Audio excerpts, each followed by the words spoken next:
은행권이 대출 금리를 올리고 있지만 부동산 매수 심리가 꺾이지 않고 있습니다. 이런 가운데 정부가 다음 달 추가 주택 공급 확대 방안을 발표하는데요. 어떠한 내용이 담길지 박원갑 KB 국민은행 부동산 수석 전문위원과 전망해 보겠습니까? 안녕하십니까? 네, 안녕하십니까? 예, 주요 시중은행 주택담보대출 잔액이 이제 한 달 만에 5조 원 넘게 증가했습니다. 부동산 시장이 뭐 이제 완전히 살아났다 이렇게 봐도 될까요? 네, 아마 시장을 보는 여러 가지 척도가 있는데요. 거래량에서 볼 수가 있을 것 같습니다. 예. 그래서 이제 거래가 늘어난다는 것은 어떻게 보면 대출도 늘어난다는 거죠. 예. 집값이 비싸니까 어차피 집을 살려면 대출을 내야 되니까요. 실제로 거래량을 보니까 지금 6월 거래량까지 집계가 되고 있거든요. 예. 이달 말까지 아마 집계가 될 텐데 서울 아파트가 7,300건을 넘었습니다. 그리고 경기도 보니까 한 13,000건 정도가 넘었는데 2006년부터 작년까지 역대 평균을 보면요. 이 월 거래량입니다. 예. 서울이 6,040건이죠. 그러니까 7,300건이 훨씬 넘었다고 보면 되고 경기도도 한 12,000건 정도가 됩니다. 그러니까 1,000건 이상 넘었다고 보면 될 것 같고요.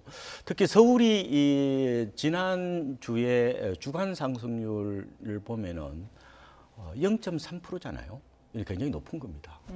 한 주니까요, 그렇죠? 그렇죠. 주간으로 그냥 연간 52주잖아요. 예. 곱하기 그냥 50만 해봐도 15%를 넘기 때문에 아마 정부 입장에서는 지금 시장을 좀 예의주시하고 있는 게 아닌가 이렇게 보고 있습니다. 구체적으로 어떤 지역들이 지금 이렇게 살아나고 있는 건가요?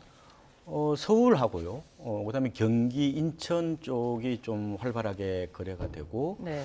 지방은 뭐 많은 보도를 통해서 들었었겠지만 좀 안 좋습니다. 뭐 지난해에 오른 데도 없고요. 올 상반기 동안에 오른 데도 뭐 거의 강원도라든지 일부 지역에 불과하고요. 거의 다 계속해서 조정을 받고 있다 이렇게 보시면 되고 네.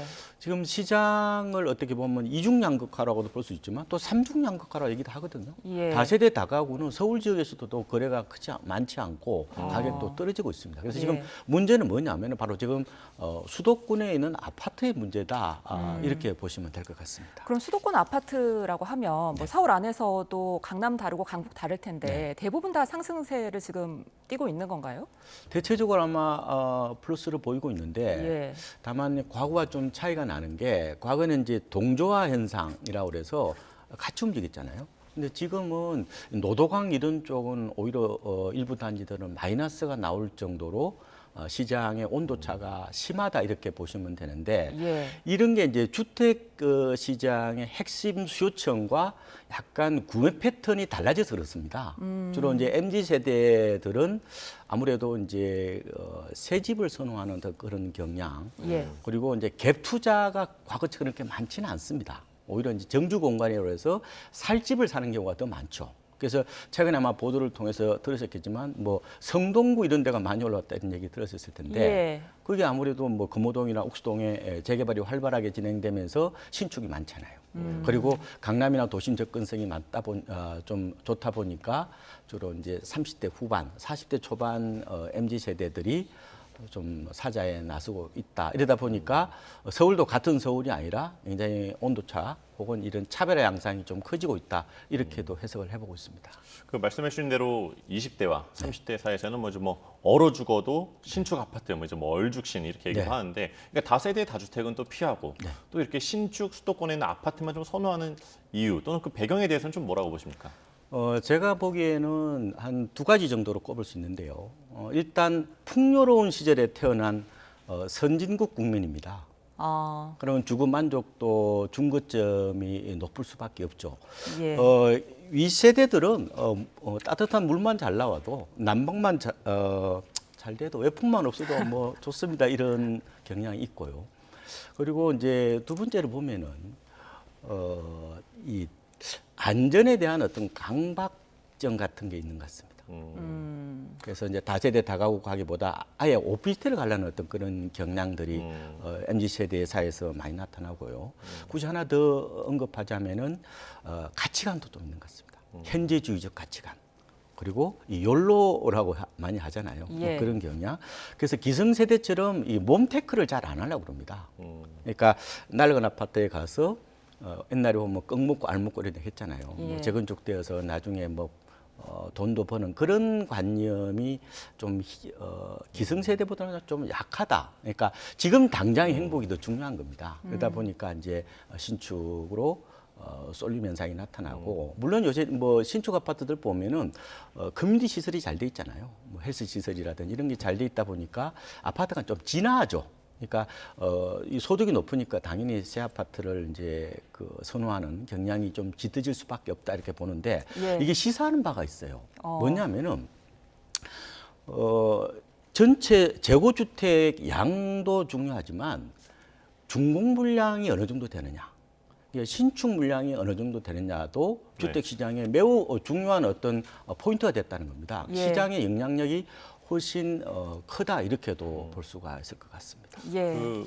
방금 말씀하신 것처럼 뭐 당연히 같은 값이면 다운치마 그리고 당연히 신축이 구축보다는 좋은 건데 그 다세대랑 다주택 피하는 게 좀 이렇게 전세 사기 영향도 있을까요? 그런 게? 예, 그거하고 맞물려 있습니다. 근데 원래 출발은 말씀하신 것처럼 빌라 전세 사기부터 시작이 됐죠. 그러니까 세입자 입장에서는 불안하잖아요. 그러니까 그럼요. 이런 생존 본능 때문에 이제 뭐 다세대나 다가구로 들어갈 때는 전세로 안 들어가고 아예 월세로 들어가려는 거죠.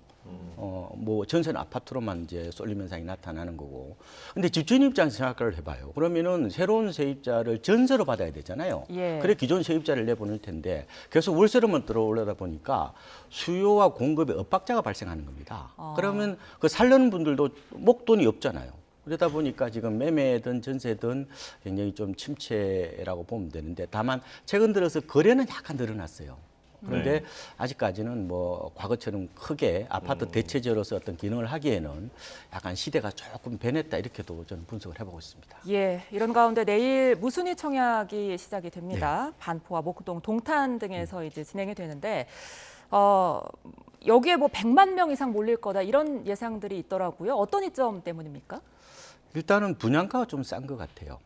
그러니까 이제 말씀하신 것처럼 세 군데, 그러니까 내일부터 화요일까지 이제 세 곳에서 분양을 하는데 이제 반포동 원 펜타스 재건축 아파트하고 그다음에 신정동의 호반, 그다음에 동탄역의 롯데캐슬 세 곳인데요.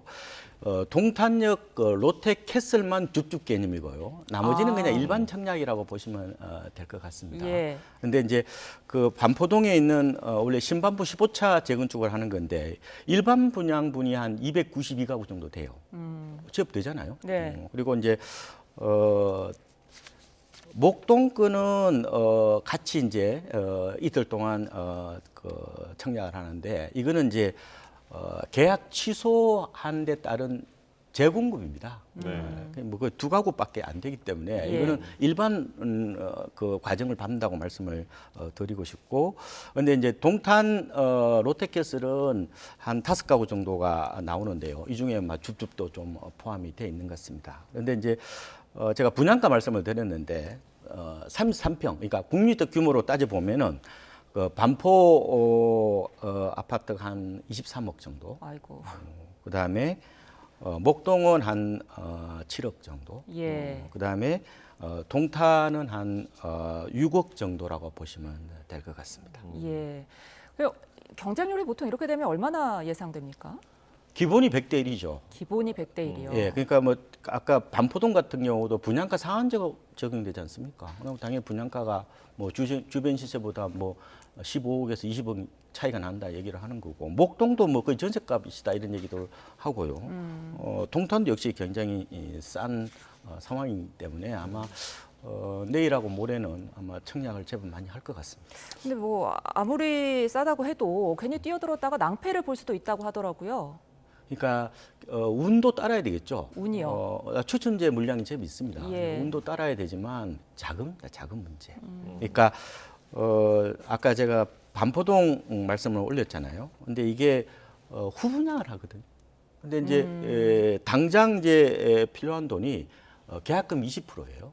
그래서 적어도 아마 4억 정도는 현금을 쥐고 있고, 그러면 3년 동안 전세로 놓을 수 있다는 거거든요. 예. 그다음에 이제 시집주를 하셔야 되는데, 이 분양가가 23억이면은 그러면은 대출을 낸다 하더라도 절반 이상 못 내잖아요. 예. 그럼 나머지 그럼 2억 이상 가까이 되는 돈이 있어야 되는데 그래서 뭐 청약을 뭐 하시는 거는 저는 좋은데 자금 마련 계획도 좀 같이 해야 되지 않느냐 이런 생각을 해보고 있습니다. 그러니까 이제 조달할 수 있는 현금이 충분해야 된다 네. 이런 말씀이신 거죠. 그럼 이제 뭐 본격적으로 아까 말씀해주신 대로 이 수도권과 지방 차이가 많이 나고 있습니다. 네. 보니까 아파트 매매 가격 지수 놓고 보면 서울이 18주 연속으로 해서 뭐 1.9% 상승한 사이에 대구 대구 같은 경우는 36주 연속 1.6% 하락했거든요. 이 양극화 문제, 이 수도권과 비수도권의 간극, 이게 좀 계속 이렇게 해소가 안 되는 원인은 좀 뭐라고 보십니까? 가장 근본적인 문제는 이제 미분양이 지방의 80%나 되지 않습니까? 80%요. 그렇죠. 예. 그러니까 이게 소화불량 걸렸다고 볼 수도 있는 거거든요. 뭐 그 외에도 뭐 지역 경제가 좀 침체된다든지 주택 수요층이 바로 젊은 층이잖아요. 네. 뭐 이탈한다든지 이런 게 이제 맞물려 있다고 볼 수 있는데 한편으로 보면요, 지방 아파트 값이 미국발 고금리 쇼크로 수도권 집값이 곤두박질 쳤을 때 좀 상대적으로 덜 하락했다 이렇게도 볼 수 있을 것 같습니다.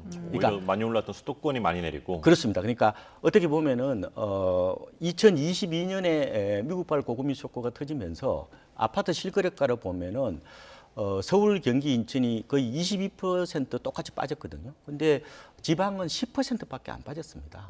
그러니까 덜 빠지니까 가격 메리트가 뭐 없었다 이렇게도 볼 수가 있는 거죠. 그리고 예. 지방은 이제 통화량이라든지 이 금리 영향을 좀 덜 받습니다. 집값이 상대적으로 쓰다 보니까 그러니까 지역 경제 영향을 좀 많이 받는 어떤 특성이 있다 보니까 요번에 유난히 동조화 현상이 나타나는데 저는 개인적으로는 지방도 아마 내년 하반기 정도 가면은 뭐 그렇게 확 뭐 불타오를 정도는 아니지만 온기가 좀 돌지 않을까 이렇게 보고 있습니다. 왜냐하면 분양이 계속해 줄기 때문에 그렇습니다. 지방 미분양이 80%에 달한다는데 어쨌든 이런 가운데 정부가 다음 달 중으로 추가 공급 확대 방안을 발표한다고 합니다. 어떤 관점에서 좀 접근을 해봐야 될까요? 무주택자들한테 집 사지 말고 공급 많이 할 테니까 기다리십시오. 지금 사지 마십시오라고 하는 강력한 신호를 보내는 거라고 볼 수가 있을 것 같아요. 지금 뭐 예상되는 대책은 뭐 재개발, 재건축 같은 뭐 정비 사업에서 절차를 단축하거나 아니면 상기 신도시 주택 공급을 좀 더 앞당긴다든지 아니면 뭐 추가적으로 택지 지구를 공개하거나 아니면 비아파트 있지 않습니까? 오피스텔이라든지 뭐 다세대 다가구 쪽 활성화 대책이 좀 나오지 않겠느냐 이렇게 보고 있고요. 아마 정부가 좀 더 공급 드라이브를 걸 겁니다. 약간 놀랄 정도까지 저는 대책이 나올 거라고 보고 있거든요. 왜냐하면 이제 민간이 지금 PF 문제 때문에 그리고 고금리 때문에 몸을 사리고 있잖아요. 예. 그러면 할 수 있는 것은 정부가 그 분양 공백을 메꿔야 되는데 좀 더 과감하게 나설 가능성이 있지 않느냐 이렇게도 보고 있습니다. 그 말씀하신 대로 이제 비아파트인 이제 오피스텔 같은 경우에 뭐 청년들을 위해서는 사실 이것도 더 많이 공급을 해야 된다 이런 주장도 있잖아요. 그거에 대해서는 좀 어떻게 보십니까? 저는 찬성입니다. 왜냐하면은 아까 제가 MZ 세대의 주거관에 대해서 말씀 올렸잖아요. 예. 근데 요새는 헌아파트 들어가 사느니 아예 신축 오피스텔에 들어가 살겠다는 젊은 세대가 많습니다. 젊은 세대들은 오피스텔을 살림집으로 봅니다. 예. 그래서 오피스텔 같은 게 도심에 공급이 된다면은 아파트가 좀 많이 모자라잖아요. 어떻게 보면은 신축 중심으로. 근데 이걸 어느 정도 완충을 해줄 거라고 보고 있는데 이번에도 아마 그런 대책이 좀 나올 거라고 보고 있습니다. 근데 저는 오피스텔을 패스트푸드 주택이라고 말씀을 드리고 싶습니다. 패스트푸드요. 네. 그러니까 이제 금방 햄버거처럼 금방 먹을 수 있는 거죠. 재건축 아파트를 지으려면 10년 걸려요. 근데 오피스텔은 한 6개월이면 짓거든요. 그러니까 그만큼 단기간에 공급을 좀 확충할 수 있는 효과가 있는데 문제는 건축비가 너무 많이 올랐어요. 요새 그 3.3 제곱미터당 1,000만 원을 넘어서 심지어 1,200만 원까지 나올 정도로 이런 건축비 이런 부분이 좀 복병이긴 한데 요 정도를 좀 이런 부분들 좀 보완한다면은 공급 확대 효과가 좀 있지 않을까 이런 생각을 해보고 있습니다. 예. 근데 뭐 어찌됐든 지금 좀 부동산 시장에 불이 오를 것 같으니까 정부가 가계대출을 줄이기 위해서 대출을 좀 옥죄할 것 같다 이런 뭐 가능성들이 나오고 있거든요. 이 부분 어떻게 보세요? 그렇죠. 이건 예정돼 있던 거죠. 예. 가계부채 연착륙 대책이라고 이제 보시면 되는데 말씀하신 것처럼 이제 9월달에 2단계 스트레스 DSR 규제가 적용이 되면은 이게 스트레스 금리를 이제 0.75% 포인트 더 부과를 하는 겁니다. 뭐 그렇게 되면 대출 한도도 좀 줄어들겠죠. 근데 이제 저는 정부 입장에서 보면은 일종의 양동 작전을 펴는 것 같아요. 무슨 말이냐면은 시장 안정을 위해서는 한쪽은 공급 확대 신호를 보내야 되죠. 또 한쪽은 수요 조절을 같이 할 수밖에 없어요. 왜냐하면은 공급이 단박에 되는 게 아니니까요. 그게 가장 좋은 방법이 어떻게 보면 진입장벽, 대출의 문턱을 약간 높이는 방법으로 이제 생각해 볼 수가 있는 건데 어떻게 보면은 상반된 정책 같기도 한데 속내를 보면 그렇지 않습니다. 결국 시장 안정이라는 측면에서 보면은 일리가 저는 있다고 보고요. 하반기에 만약 집값이 안정이 안 되면은 규제책은 나오기 좀 힘들지라도 수요 조절책은 추가적으로 충분히 나올 수 있다 이렇게 저는 보고 있습니다. 그러니까 말씀하신 대로 DSR, 그러니까 소득 대비해서 이제 받을 수 있는 대출금을 줄여서 네. 이제 무리해서 연끌을 못하도록 한다는 거잖아요. 그렇죠? 그렇습니다.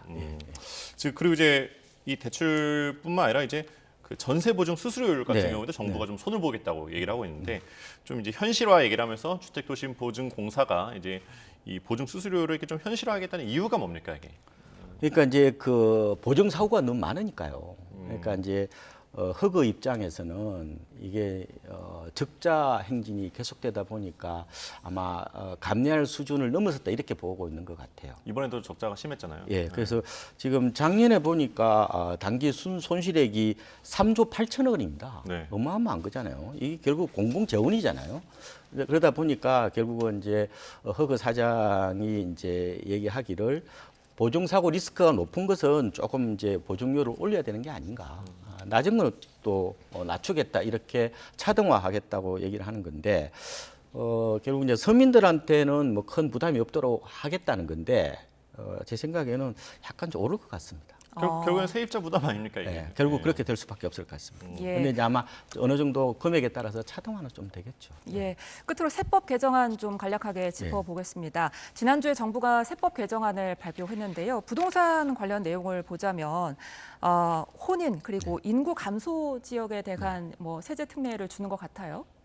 저는 그 혼인 특례 부분이 가장 저는 주목해 볼 내용인 것 같아요. 예. 그러니까 이제 서로 이제 혼인할 남녀가 이제 결혼하기 전에 집이 한 채 있었다는 거 아니에요, 그죠? 이렇게 되면 결혼을 하면 집 두 채가 되잖아요. 예. 그러면 여러 가지 이제 불이익을 받으니까 한 채인 기간을 몇 년으로 해줄 거냐? 종전에는 5년이었는데 이제 10년 동안 해주겠다는 거죠. 2배로. 예, 네. 그래서 2배를 해주겠다는 건데 지금도요 60세 이상의 부모를 이제 복양하기 위해서 이제 합가하는 경우 있잖아요. 그것도 10년입니다. 그건 이제 같이 맞추겠다는 건데 제가 왜 이게 주목해 볼 만하다고 말씀을 드리냐면은 나머지 법안들은 전부 다 국회를 통과해야 돼요. 대부분이. 근데 이거는 소득세법 시행령하고 종부세법 시행령입니다. 이거는 그러면은 정부가 의지대로 할 수 있다는 건데 아마 이게 가을 정도 되면은 시행이 되지 않을까 이렇게도 보고 있습니다. 그러면 이제 말씀하신 대로 이제 혼인뿐만 아니라 인구 감소 지역에 네. 관해서도 뭐 세제 혜택 제공한다. 뭐 이렇게 나오고 있는데 그럼 거래량과 매수세 좀 어떻게 변화가 있을까요? 지방은 약간 늘어날 것 같습니다. 이렇게 되면 특히 이제 세컨드 하우스를 좀 원하는 베이비 부모 분들이 있잖아요. 이런 분들은 인구 감소 지역에서는 이제 보면은 충분히 그 메리트가 있는 거니까요. 근데 이제 이게 공시가격 4억이면 아마 시세로 한 6억 정도 되겠죠. 그걸 사면은 뭐 1세대 1주택 비과세 인정을 해주겠다는 건데요. 또 하나 나온 게 이제 비수도권에 있는 중공업 미분양도 같이 있습니다. 이게 두 개가 있는데 제가 정리를 해드릴게요. 인구 감소 지역은 1주택자가 이 혜택을 받기 위해서는 취득을 2026년까지 하셔야 되고요.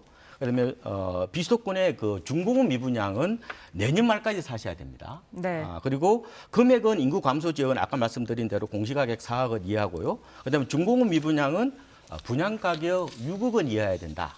그리고 전용 면적 85제곱미터 이하야 된다 이런 말씀을 드리고 그리고 이제 보니까 인구 감소 지역을 보니까요 수도권과 광역시는 근본적으로는 안 된다고 나와 있는데 예외가 있더라고요. 네. 수도권 적정 지역이 어디냐면 연천 같은 데죠. 그다음에 광역시 중에서 군 지역들 가령 인천의 강화도 이런 데들은 아마 세컨드 하우스로 충분히 활용을 해도 세대상 불이익이 없을 수 있다. 이렇게 지금 밝히고 있습니다. 예, 달라진 부동산 관련 세법 개정안까지 박원갑 KB국민은행 부동산 수석 자문위원과 오늘 함께했습니다. 오늘 말씀 감사합니다.